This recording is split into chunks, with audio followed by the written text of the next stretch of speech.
bạn số đây bằng phone mua được dạng này miền bong phone cất su rồi bọc hết đằng cơ BSF hay đằng cơ BSF này su tha 900 tầm bay ở vậy tệ tô đằng cơ này cứ dương 900 tầm bay thua chi chấm này sẵn món ti còn cái cà thi tệ tô nâng ai thua chấm này ban A class cứ ban trai nó phone ao chụp cái đảo xí các bạn đây bong phone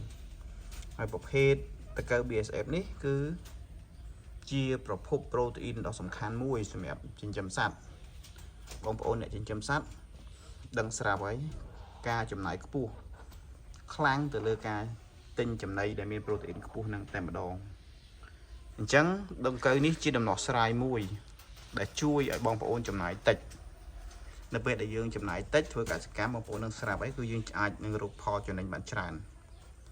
ហើយដង្កូវនេះគឺងាយស្រួលចិញ្ចឹមអត់ពិបាកទេបងប្អូនអត់ពិបាកទេងាយស្រួលចិញ្ចឹមហើយ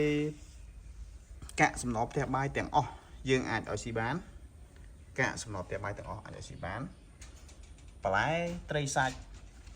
គ្រប់ប្រភេទហើយនេះកាធាយងាប់បងប្អូន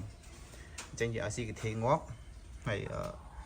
បើសិនជាយើងមិនឲ្យដង្កូវស៊ីគឺយើងចោលទេអញ្ចឹងកាក់សំណល់ទាំងអស់ដែលយើងមិនត្រូវការទៀតយើងអាចយកមកឆ្នៃធ្វើជាចំណីដង្កូវ BSF បានអញ្ចឹងដង្កូវនេះគឺបងប្អូនអាចនឹងប្រមូលផលជាក់ស្ដែងក្នុងរូបនេះគឺយើង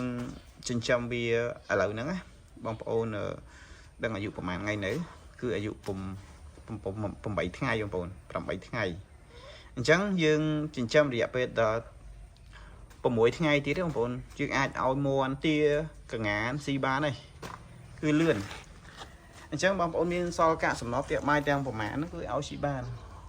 ដោយសារខាងលើនេះគឺខ្ញុំចំតុនសាយវាមួយតុនសាយក៏វាស៊ីឬក៏ចំណីដែលតុនសាយស៊ីសល់ធ្លាក់មកហ្នឹងក៏វាស៊ី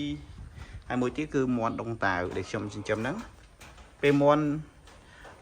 ជុះមកគឺដង្កូវនេះស៊ីបានដូចគ្នាហើយមួយទៀតខ្ញុំសូមបញ្ជាក់ថានៅពេលដែលយើងចិញ្ចឹមមាន់ខាងលើយើងអាចយកដង្កូវនេះមកស៊ីបានទេយើងអាចឲ្យកង្កែបអន្ទង់ឬក៏កន្ធាយស៊ីបានជិះវៀងតមាន់មួយទៅបានទេបងប្អូន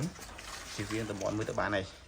អញ្ចឹងបើសិនជាបងប្អូនអត់ចិញ្ចឹមមាន់ខាងលើយើងអាចឲ្យមាន់ស៊ីបានដូចធម្មតាហើយនេះនៅពេលដែលវាធំនៅពេលដែលជាស្រ័យនៅពេលដែលវាប្រែទៅជាពណ៌ខ្មៅវាចិត្តខ្លាចជារុយនឹងវាឡើងតាមហ្នឹងវាឡើងតាមហ្នឹងហើយវានឹងចូលមកកន្លែងនេះអញ្ចឹងយើងអាចនឹងប្រមូលដើម្បីយកទៅភ្ញាស់ខ្លាចជារុយនៅពេលដែលខ្លាចជារុយវានឹងពងហើយយកពងវាភ្ញាស់ខ្លាចជាដង្កូវវិញងាយស្រួលបងប្អូនងាយហើយខ្ញុំធ្វើគឺធ្វើធំបងប្អូនធំតែយើងទៅចាប់ផ្ដើមដាក់ថ្មីកន្លែងថ្មីបងប្អូននេះកន្លែងថ្មីសម្រាប់ចិញ្ចឹមដង្កូវ BSF